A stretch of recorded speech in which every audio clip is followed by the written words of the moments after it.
자, 이번 장부터는 전자가 어떻게 흐르는지, 즉 전류가 어떻게 흐르는지에 대한 메커니즘을 배울 겁니다.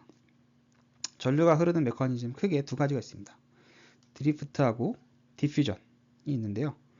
이 슬라이드에서는 이제 드리프트를 먼저 배울 겁니다. 이 드리프트라는 게 뭐냐면요. 여러분들이 만약에 전위를 가한다. 일렉트릭 포텐셜을 양단에 가하면 여러분들 잘 알겠지만 전류는 이렇게 흐르죠. 여기가 높은 전압이고 여기가 낮은 전압이기 때문에 전류는 항상 높은 전압에서 낮은 전압으로 흐릅니다. 이거는 절대 불변의 진리입니다. 왜냐하면 물이 아래에서 위로 흐를 수는 없죠. 그것과 똑같은 개념이기 때문에 볼테이지 포텐셜이 높은 쪽에서 낮은 쪽으로 흐른다. 이거는 불변의 진리입니다. 그럼 왜 그렇게 흐르냐? 우리가 뭐 사실은 다 우리가 전자의 흐름이나 뭐 전위라는 거는 우리가 눈으로 볼 수 있는 개념은 아닙니다. 사실 그렇죠. 그래서 다 어떻게 보면 가설이라고 볼 수 있고요. 그래서 우리는 이 전자의 움직임을 이렇게 이해하면 조금 더 우리가 사람의 인지 능력으로도 이걸 이해할 수 있다라는 컨셉이기 때문에 사실 뭐 이거를 고지고대로 받아들인다기보다는 여러분들만의 여러분들의 언어로 이해하는 게 더 중요하긴 한데 어쨌든 제 언어로 이야기하자면 볼티지 포텐셜이 차이가 있다 라는 얘기는 뭐냐, 제 언어가 아니죠. 이거는 교과서에 나온 얘기인데 전위의 차이가 있다는 얘기는 뭐냐면 전위의 차이는 일렉트릭 필드를 생성해냅니다. 그죠? 일렉트릭 필드라는 건 높은 전압에서 낮은 전압 쪽으로 가하는 일종의 뭐 에너지 필드다. 뭐 이렇게 보시면 되겠죠. 그래서 이걸 어떻게 설명하기 좀 어려운데 어쨌든 그런 전위가 생기면 전위 차이에서 약간 뭔가 흐름 같은 게 우리 눈에 보이지 않는 뭔가 그런 힘 같은 게 존재한다 라는 뜻이고요. 이 일렉트릭 필드가 생기면 일렉트릭 필드는 기본적으로 이 전위가 높은 쪽에서 아래쪽으로 흐르는 경향이 있죠. 근데 잘 생각해보면요, 일렉트론이란 건 네거티브 차지입니다. 그렇죠? 여러분들 자석을 생각하면요, 네거티브는 P 타입에 끌리게 돼 있죠. 그죠? 그래서 전자는 이쪽으로 움직이고 싶어 합니다. 그렇죠? 그래서 이거를 우리는 일렉트릭 필드의 반대 방향으로 전자가 움직인다 라고 표현을 하죠. 그래서 일렉트릭 필드가 왼쪽에서 오른쪽 방향으로 지금 흐르고 있는데 이 일렉트릭 필드가 생기면 이 일렉트릭 필드에 의해서 이 전자가 약간 이끌려 가듯이 가는 게 이 드리프트라는 메커니즘입니다. 그죠? 그래서 얘는 극성의 차이에 의해서 극성 때문에 끌려가는 힘이라고 보시면 될 것 같고요. 그래서 일렉트릭 필드에 의한 전자의 움직임 혹은 홀의 움직임은 이런 식으로 표현이 가능합니다. 홀의 벨로시티, 홀의 속도는 전개, 일렉트릭 필드하고 모빌리티의 곱으로 표현되고요.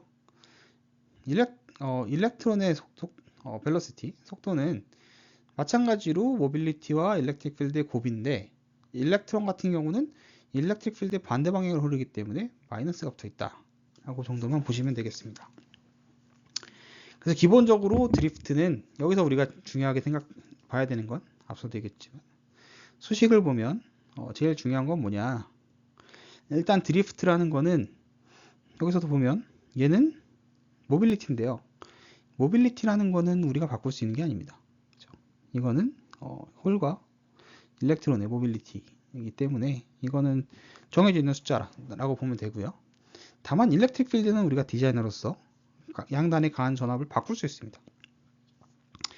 그렇기 때문에 드리프트라는 거는 일렉트릭 필드에 비례하고 그 비례의 상수는 모빌리티라고 부른다 라는 정도를 여러분들이 아시면 되겠습니다. 앞에서 우리가 잠깐 봤었는데요. 뭘 봤었냐면 홀의 움직임을 봤었습니다. 그죠? 홀이라는 건 홀이 진짜 스스로 움직이는 게 아니라 주변에 있는 서로 다른 전자가 그 빈 공간이 생기면 움직이고 빈 공간이 생기면 움직이고 이런 연쇄적인 작용에 의해서 홀이 움직이는 것처럼 보인다라고 했었죠. 그래서 전자 같은 경우는 단일 전자가 그냥 스무스하게 움직이면 되는 거기 때문에 굉장히 빠르게 움직일 수 있습니다. 하지만 홀 같은 경우는 서로 다른 전자가 각기 타이밍에 따라서 움직여야 되기 때문에 여러 개의 전자가 연쇄적으로 이동하는 효과를 가지고 있고요. 그렇기 때문에 얘는 상대적으로 느린 속도를 가집니다. 그래서 여기서 보시면 전자의 모빌리티는 1400 정도로 높은 반면에 뮤p, 홀의 모빌리티는 450 정도로 굉장히 낮다라고 보시면 되겠습니다. 사실 이 뮤n과 뮤p의 차이는 프로세스가 변함에 따라서 변합니다. 그래서 이 숫자가 대체 어디서 나왔는지 저도 잘은 모릅니다만 일단 기본적으로 여기서 보면은 한 3배쯤 되죠.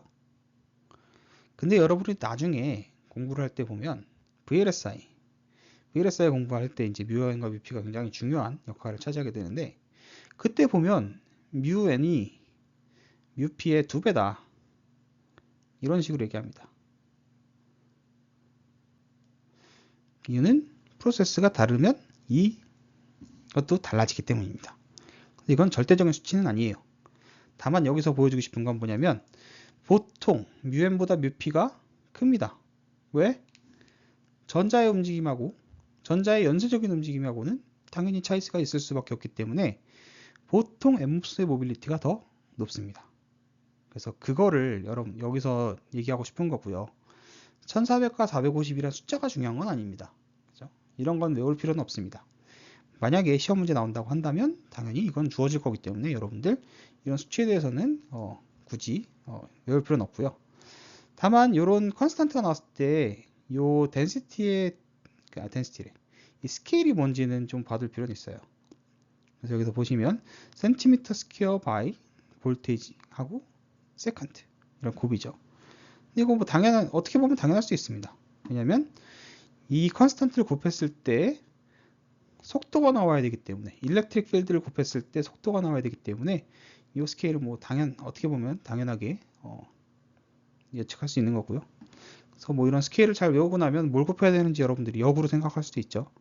그래서 뭐 사실 이거는 시험에 대한 팁이고요. 근데 다만 뭐 그렇게 중요한 건 아닙니다. 여러분들 전류라는 건 뭡니까? 전류라는 건요. 차지의 움직임입니다. 그죠? 즉 단위 시간당 전하가 얼마나 움직였느냐 이게 바로 전류에 대한 공식입니다. 그죠? 그래서 이 커런트 플로우를 잠깐 보시면 여기서 얘기하는 건 무슨 얘기를 하고 있냐면 우리가 x1이라는 기점을 잡고 단위 시간 동안 얼마나 많은 양의 차지가 움직였는가를 재는 겁니다. 그래서 x1이라는 기준을 좀 딱 잡고 t 1세컨드가 지났을 때 얼마나 많은 차지가 이 x를 통과했는가를 나타내는 게 곧 전류다라는 게 이 그림에서의 컨셉입니다. 우리가 여기 출발 기점으로 딱 해놓으면요. 이 x1이라는 이 결승선을 넘을 수 있는 애는 결국 속도하고 원세크를 곱했을 때 이 덴시티, 이 거리만큼 에서 출발한 애들까지만 통과를 할 수 있겠죠. 그래서 이게 벨로시티 곱하기 1세컨드인데요. 이만한 디스턴스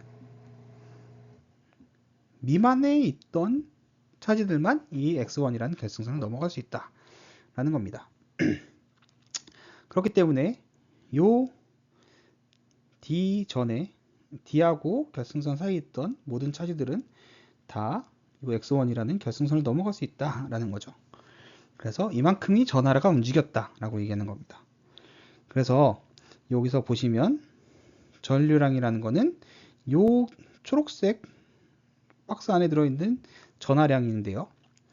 아까 보신 것처럼 단위 시간이 1세컨드이기 때문에 벨로시티 하나만 남았고요. 그래서 여기 D를 구했죠. 얘 부피를 구하려면 어떻게 됩니까? D하고 여기 이쪽 W 그 다음에 H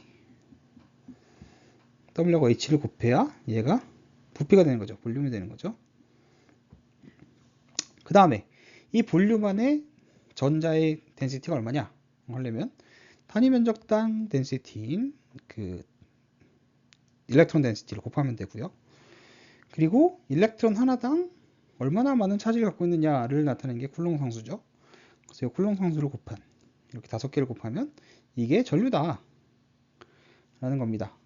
다만 여기서는 일렉트론의 움직임이기 때문에 전류가 마이너스, 그러니까 부호는 반대 방향이죠. 이렇게 나타낼 수 있다 라는 겁니다. 이건 어렵지 않죠? 그리고 앞에서 배웠던 건 이 드리프트에서는 벨로시티는 뮤하고 2의 곱이었죠. 그렇죠? 그래서 뮤하고 2의 곱으로 바꿀 수 있다 나타낸 거고요. 그 다음에 일렉트릭 필드라는 거는 다시 볼테이지하고 랭스를 나눈 게 됩니다. 그렇게 되기 때문에 이런 식으로 나타낼 수 있다. 여기서 하나 짚고 넘어가야 되는 거는 벨로시티는 원래 아까 벨로시티는 마이너스 뮤 n e라고 되어 있었는데요. 사실 여기서는 그렇게 생각해 보면 얘랑 얘랑은 또 반대잖아요. 그렇죠? 사실 여기서는 정확히 말하면 여기서 네거티브가 빠지는 게 맞죠. 왜냐하면 이 벨로시티라는 게 전자의 벨로시티를 얘기할 거기 때문에 사실 얘가 네거티브라는 속성을 가지고 있어야 정상입니다. 네, 그렇다 보니까 어떻게 보니 이렇게 됐네요. 어쨌든 그렇고요. 사실 부호는 크게 중요한 건 아니고 부호는 항상 방향성을 나타내는 거기 때문에 안 중요하다고 하기는 사실 말이 안 되고요.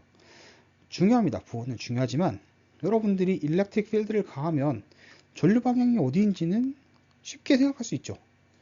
왜냐하면 일렉트릭 필드 그 볼티 포텐셜이 이쪽이 플러스 이쪽이 마이너스면 전류 방향은 왼쪽에서 오른쪽으로 흐르는 걸 당연한 얘기죠. 그죠? 그렇기 때문에 일렉트론의 지금 같은 경우는 우리가 만약에 커런트라는 거를 이쪽 방향으로 잡았다면 당연히 플러스가 나와야 되는 거고요. 우리가 만약에 전류라는 걸 이쪽 방향으로 가는 걸 기준점으로 잡았다라고 하면 마이너스가 나오는 겁니다. 그래서 여러분들이 부호에 막 크게 중요하다고 부호를 맞추고 막 안 맞추고 이게 사실 아주 크게 중요한 건 아니고요. 부호라는 건 결국에는 제일 끝에 갔을 때 이 현상을 나타내기에 가장 적합한 부호는 무엇인가를 여러분들이 생각하고 거기에 맞게끔 부호를 선택하면 됩니다. 그래서 이거에 너무 몰두할 필요는 없을 것 같고요. 다만 여러분들이 컨셉을 잘 안다면 이 부호가 최종적으로는 전류 방향을 예를 들어서 왼쪽에서 오른쪽으로 흐르게끔 설정했다라고 하면 당연히 포지티브가 나와야 되는 거고요. 전류가 오른쪽에서 왼쪽으로 흐르는 방향으로 디파인을 했다라고 하면 당연히 반대로 마이너스가 나와야 되는 겁니다. 그렇죠? 그 정도만 알고 있으면 좋을 것 같습니다. 그래서 어쨌든 그 전위를 가했을 때 전류는 이렇게 드리프트에 의해 생기는 전류는 이런 식으로 디파인할 수 있다 라는 거고요. 밑에 R에 대해서 잠깐 써놨는데 이 저항 같은 경우는 여러분들 뭐 저항이란 게 뭐죠? 저항은요 이런 코에피션트입니다. 무슨 의미냐? 전압이라는 건 전류와 전압의 관계식을 나타내는 그 코에피션트다라고 보시면 되겠습니다. 그래서 R은 여러분들 너무나도 잘 아는 수식 V over I죠. 그렇기 때문에 이 저항이라는 거는 단순히 전압과 전류의 비율이다 라고 나타내는 거고요. 여기서 보시면 여기 전압이 있고 여기에 전류가 있기 때문에 얘네 수식으로 바꾸면 저항으로 이렇게 표현할 수 있다 라는 뜻입니다. 그렇죠? 그래서 저항이 이런 수식을 나타낸다. 여기서도 또 우리가 항상 이런 프랙티스를 해야 되기 때문에 저항이라는 건 수식이 이렇게 주어졌는데 그럼 우리는 여기서 뭘 봐야 되냐? 일단 μn 이건 코에피션트죠. 주어지는 숫자입니다. 그리고 q 상수죠. 주어지는 숫자입니다. 그렇죠? 다음에 n 같은 경우는 우리가 도핑을 얼마 했는지 우리 디자이너로서 도핑을 바꿀 수는 없습니다. 여러분들이 나중에 배우겠지만 도핑을 우리가 바꿀 수는 없기 때문에 얘 같은 경우도 콘스턴트라고 봐야 됩니다. 콘스턴트라고 볼 수 있고요. 우리가 바꿀 수 있는 건 L과 WH 이렇게 되겠죠. 그래서 당연히 단면적이 넓으면 저항이 줄어들고요. WH고요. 길이가 길면 저항이 증가합니다. 이건 뭐 여러분들 서킷 디어리에서 배운 거기 때문에 너무 쉬운 거죠. 그래서 저항이란 게 이런 수식으로 정해지고요. 이거는 우리가 익히 알고 있는 그 수식과 다르지 않다라는 것 정도만 알면 되겠습니다.